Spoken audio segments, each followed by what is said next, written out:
16ویں صدی کے اختتام تک ہندوستان دنیا کا سب سے زیادہ آبادی والا اور خوشحال ملک تھا۔ اس وقت اس کی آبادی تقریباً 15 کروڑ تھی، جو کہ دنیا کی مجموعی آبادی کا 5واں حصہ بنتی تھی۔ یہ ملک بے پناہ دولت اور قدرتی وسائل سے مالا مال تھا۔ مغل بادشاہ اکبر کے دور حکومت کے بعد اس کا بیٹا جہانگیر ہندوستان کے تخت پر بیٹھا۔ اس زمانے میں ہندوستانی مصنوعات دنیا بھر میں اپنی اعلیٰ کوالٹی کی وجہ سے مشہور تھیں۔ ہندوستانی کپڑا، ریشم، مسالے اور دیگر اشیاء یورپ، مشرق وسطیٰ اور یہاں تک کہ امریکہ تک برآمد کی جاتی تھیں۔ ان اشیاء کی طلب اتنی زیادہ تھی کہ یورپ کے بادشاہ اور تاجر براہ راست ہندوستان کے ساتھ تجارت کرنے کے خواہش مند تھے تاکہ منافع زیادہ حاصل کر سکیں۔ اس زمانے میں یورپ کی صورتحال یہ تھی کہ اسپین اور پرتگال سمندری تجارت میں سب سے آگے تھے۔ وہ افریقہ، ایشیا اور امریکہ تک اپنی نوآبادیاں قائم کر چکے تھے اور وہاں سے بے تحاشا دولت سمیٹ رہے تھے۔ ڈچ، ہالینڈ کے لوگ اور فرانسیسی بھی ان کے نقش قدم پر چلتے ہوئے سمندری راستوں سے تجارت کر کے اپنی معیشت مضبوط کر رہے تھے۔ انگلینڈ ان سب کے مقابلے میں پیچھے تھا۔ نہ اس کے پاس اتنے وسائل تھے، نہ ہی وہ دنیا کے دیگر خطوں میں کوئی بڑی طاقت سمجھا جاتا تھا۔ لیکن انگلینڈ کے تاجروں نے یہ محسوس کیا کہ اگر وہ براہ راست ہندوستان اور مشرقی ایشیا کے ساتھ تجارت کریں تو منافع بے حد بڑھ سکتا ہے۔ اسی مقصد کے لیے انہوں نے ایک تنظیم قائم کرنے کا فیصلہ کیا جو اجتماعی سرمایہ کاری سے بحری جہاز تیار کرے اور دور دراز کے علاقوں تک جا کر تجارت کرے۔ یہ سوچ آگے چل کر ایسٹ انڈیا کمپنی کے قیام کا سبب بنی۔ 24 ستمبر 1599 کو لندن کے ایک بڑے ہال میں انگلینڈ کے تاجر اور سرمایہ کار جمع ہوئے۔ اس میٹنگ میں 100 سے زیادہ افراد شریک تھے جنہوں نے ایشیا کی تجارت کے لیے مشترکہ سرمایہ لگانے پر اتفاق کیا۔ اس موقع پر کل سرمایہ 30,133 پاؤنڈ جمع ہوا، جو اس دور کے لحاظ سے ایک بڑی رقم تھی۔ ان سب نے فیصلہ کیا کہ ایک کمپنی قائم کی جائے جو باقاعدہ جہاز تیار کرے اور مشرقی ممالک میں جا کر سامان خریدے اور یورپ میں لا کر بیچے۔ آخرکار 29 دسمبر 1600 کو ملکہ الزبتھ اول نے ایک شاہی فرمان جاری کیا جس کے تحت ایسٹ انڈیا کمپنی قائم ہوئی۔ اس فرمان کے مطابق کمپنی کو 15 برس تک ایشیا میں تجارت کرنے کا خصوصی حق دیا گیا۔ ساتھ ہی اسے یہ اجازت بھی دی گئی کہ اپنے جہازوں کی حفاظت کے لیے فوج رکھ سکے اور ضرورت پڑنے پر جنگ بھی کر سکے۔ یوں ایک تجارتی کمپنی کو آہستہ آہستہ فوجی طاقت حاصل کرنے کا موقع مل گیا۔ 1601 میں ایسٹ انڈیا کمپنی کا پہلا بیڑا انگلینڈ سے روانہ ہوا۔ اس بیڑے کی قیادت ایک بڑے جنگی جہاز ریڈ ڈریگن کے کپتان کر رہا تھا۔ یہ جہاز لمبے اور خطرناک سفر کے بعد انڈونیشیا کے جزیروں تک پہنچے جہاں مسالے سب سے زیادہ پائے جاتے تھے۔ وہاں انگریز تاجروں نے مسالے خریدے اور بعض مقامات پر لوٹ مار بھی کی۔ جب یہ جہاز 1603 میں واپس انگلینڈ پہنچے تو ان تاجروں نے حیرت انگیز منافع کمایا۔ سرمایہ کاروں کو 300% تک نفع ملا جس نے پورے انگلینڈ میں ہلچل مچا دی۔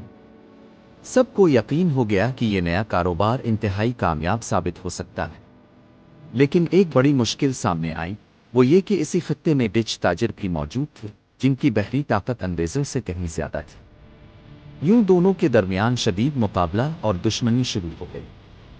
1608 میں ایسٹ انڈیا کمپنی کا نمائندہ ولیم ہاکنز ہندوستان آیا۔ وہ سورت کے مقام پر یاترا اور مغل بادشاہ جہانگیر کے دربار میں پیش ہوا۔ اس کا مقصد یہ تھا کہ مغل حکومت سے باضابطہ اجازت حاصل کرے تاکہ انگریز سورت میں اپنی تجارتی کوٹھی، گودام اور دفتر قائم کر سکے۔ مگر جہانگیر نے اسے یہ اجازت نہیں دی کیونکہ اس وقت مغل سلطنت میں پرتگالی تاجروں کا اثر و رسوخ زیادہ تھا۔ چند برس بعد 1615 میں ملکہ الزبتھ اول نے ایک اور سفیر سر تھامس کو ہندوستان تھے۔ سر تھامس نے کئی سال مغل دربار میں گزارے اور بڑی حکمت و دانائی سے جہانگیر کو پائے۔ بلاخر 1618 میں انگریز تاجروں کو سورت میں پہلی مرتبہ باقاعدہ تجارتی کوٹھی قائم کرنے کی اجازت دی۔ البتہ یہ اجازت صرف عام تجارت تک محدود تھی، فوجی اور سیاسی طاقت نہیں۔ سورت میں پہلی کوٹھی قائم ہونے کے بعد انگریز تاجروں نے آہستہ آہستہ اپنی سرگرمی بڑھائی۔ وہ ہندوستان سے کپڑا، ریشم، مسالے اور نئی خرید کر یورپ لے جاتے جہاں ان اشیاء کی بہت زیادہ مانگ تھی۔ اس تجارت سے کمپنی کو بے پناہ منافع ہوا اور مزید سرمایہ کار اس میں شامل ہونے لگے۔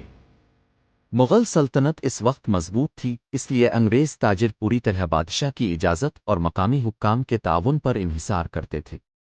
وہ نہ تو کسی علاقے پر قبضہ کرنے کی ہمت رکھتے تھے اور نہ ہی اپنے طور پر کوئی بڑا فیصلہ کر سکتے تھے۔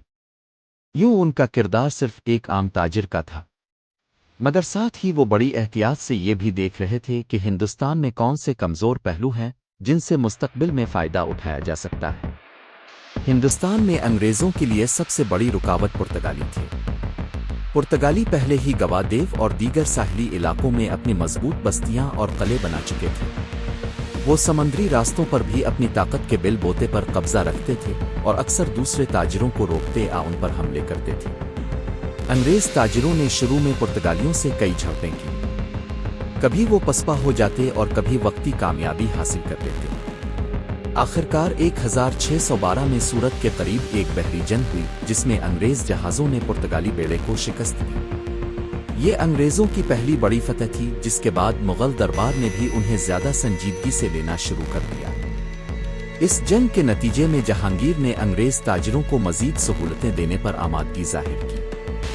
سورت میں کامیابی کے بعد انگریز تاجروں نے مغل دربار سے مزید علاقے حاصل کرنے کی کوششیں شروع کی۔ جہانگیر اور اس کے بعد شاہ جہان کے دور میں بھی کمپنی کو اجازت ملتی گئی کہ وہ ہندوستان کے مختلف شہروں میں اپنی تجارتی کوٹھیاں قائم کرے۔ ان میں احمد آباد، آگرہ اور بمبے، جو اس وقت پرتگالیوں کے قبضے میں تھا اور بعد میں انگریزوں کو ملا، شامل تھے۔ ان تجارتی کوٹھیوں میں انگریز صرف خرید و فروخت ہی نہیں کرتے تھے، بلکہ وہاں اپنے گودام، دفاتر اور رہائش گاہیں بھی بناتے تھے۔ اس طرح یہ مقامات چھوٹے چھوٹے قلعوں کی شکل اختیار کرنے لگے۔ اگرچہ بظاہر یہ صرف تجارت کا مرکز تھے، مگر حقیقت میں انگریز یہاں آہستہ آہستہ اپنی طاقت بڑھا رہے تھے اور مستقبل کے لیے بنیادیں رکھ رہے تھے۔ ابتدائی دور میں انگریز مغل سلطنت کے طاقتور نظم و نسق کے آگے بے بس تھے، مگر وقت کے ساتھ ساتھ مغل حکومت میں کمزوریاں پیدا ہونا شروع ہو گئیں۔ شاہ جہان کے بعد اورنگزیب کے دور حکومت میں اگرچہ سلطنت اپنے عروج پر نظر آتی تھی، لیکن مسلسل جنگوں، بغاوتوں اور بڑے رقبے کو سنبھالنے کی مشکلات نے مرکز کو کمزور کر دیا۔ 1707 میں اورنگزیب کی وفات کے بعد تو حالات اور بھی بگڑ گئے۔ مغل سلطنت کئی حصوں میں بٹنے لگی، صوبیدار اور نواب اپنی اپنی خود مختاری قائم کرنے لگے۔ دہلی کا تخت کمزور ہوتا گیا اور پورے ملک میں سیاسی انتشار بڑھ گیا۔ انگریز تاجروں نے یہ صورتحال بغور دیکھی اور فوراً سمجھ گئے کہ اگر وہ صحیح وقت پر کارروائی کریں تو آہستہ آہستہ صرف تجارت ہی نہیں بلکہ حکومت بھی اپنے ہاتھ میں لے سکتے ہیں۔ 18ویں صدی میں جب مغل سلطنت کمزور ہو رہی تھی تو صرف انگریز ہی نہیں بلکہ فرانسیسی بھی ہندوستان میں اپنی طاقت بڑھا رہے تھے۔ فرانس نے مدراس اور دکن کے علاقوں میں قدم جمانے کی کوشش کی۔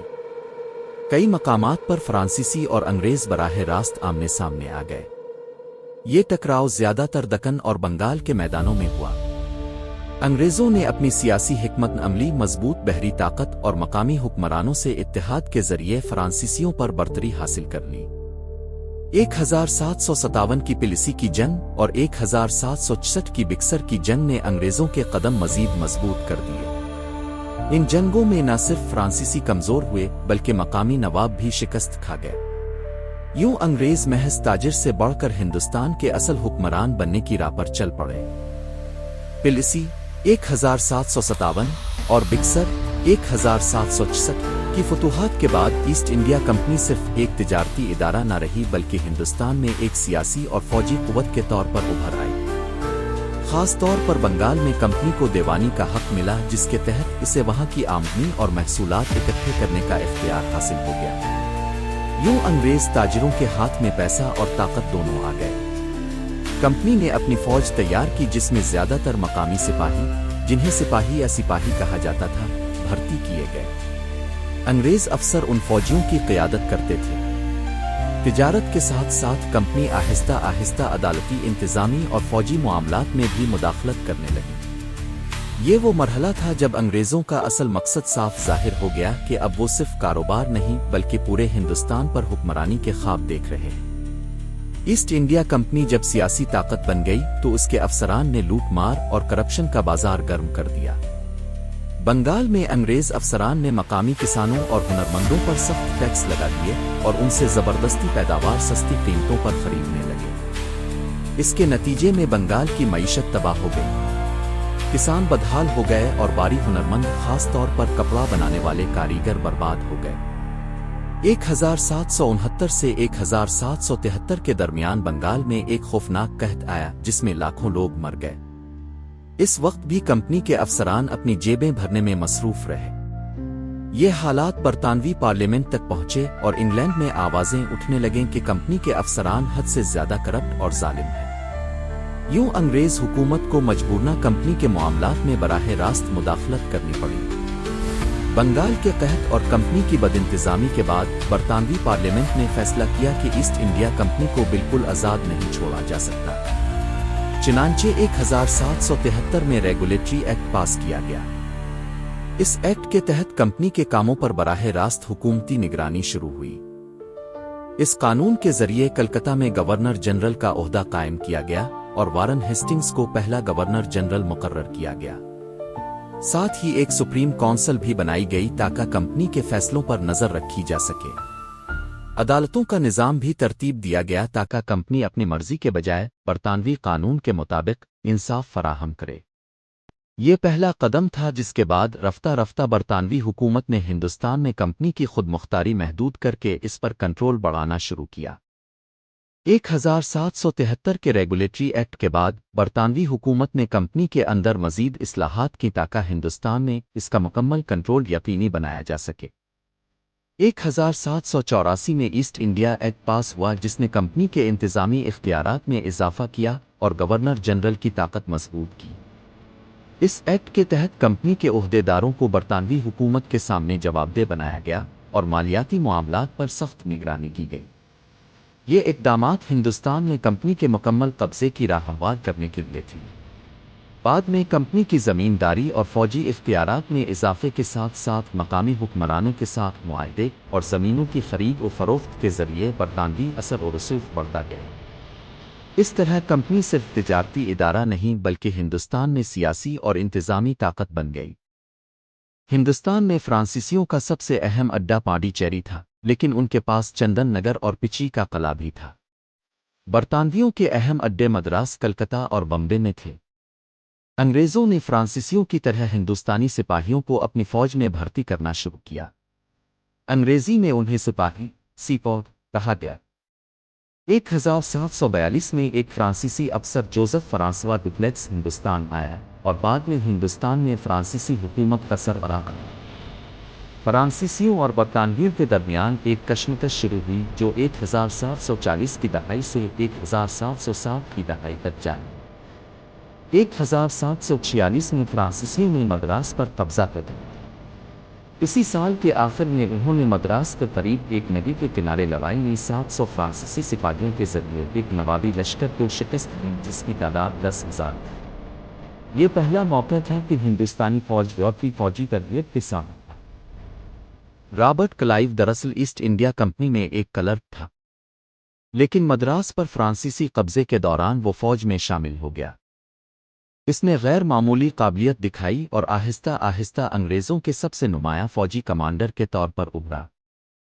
1751 میں کلائیو نے صرف 200 سپاہیوں اور 300 مقامی لوگوں کے ساتھ ایک فرانسیسی اتحادی قلعہ پر حملہ کر کے قبضہ کر لیا۔